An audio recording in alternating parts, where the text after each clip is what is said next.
Diwani ya darasa.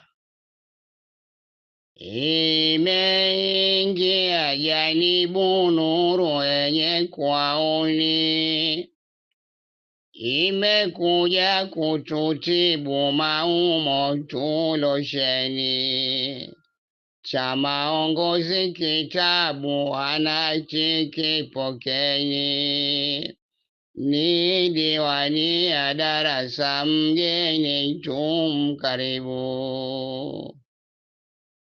Kumpokea wajibu amekuja tuisaini, tungizi kuziratibu kwa bari na mizani, pamwe kufunza mashubu tulowaita ikhwani, ni diwani ya darasa mgeni tumkaribu.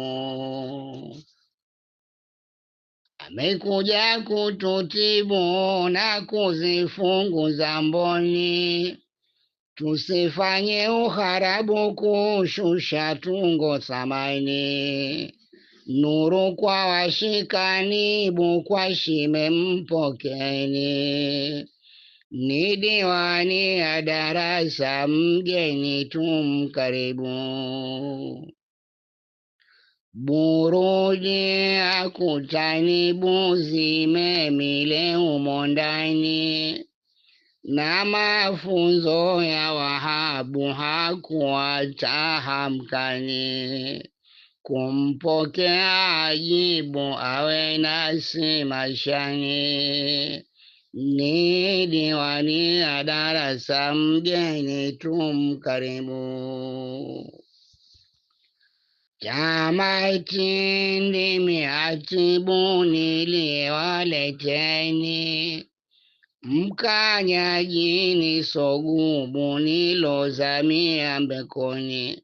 Mgeni wetu labibu tumkaribu nyumbani, ni diwani ya darasa mgeni tumkaribu. Haswa hili ni darasa. Hii ni diwani ya darasa, imekuja kuwaokoa watu ambao wanapenda mashairi. Diwani ilokamilika katika kila tungo, katika tunzi zote, bahari zote zimezingatiwa. Ni wajibu wako sasa kuitafuta diwani ya darasa, walao uburudike, ujifunze na kuelimika. Ushairi unatungwaje, shairi linakoleaje, vina, mizani, ulari, muala na kadhalika. Hakika mtunzi wa kitabu hiki Hamisi Suleiman Ali Kisambo Mkanyaji amekuwa kama mkanyaji kweli, ametulia katika hili. Kwa kweli kukosa diwani hii ni kukosa ladha nzima ya mashairi katika kutunga, kusoma na burudani. Mimi Suleiman Ali nikaamua nami walau nitie ladha kidogo, ili nanyi mpate kujua darasa limeingia. Hii diwani ya darasa, ladha hii ni chache miongoni mwa ladha utakazozikuta humo ndani. Shukran.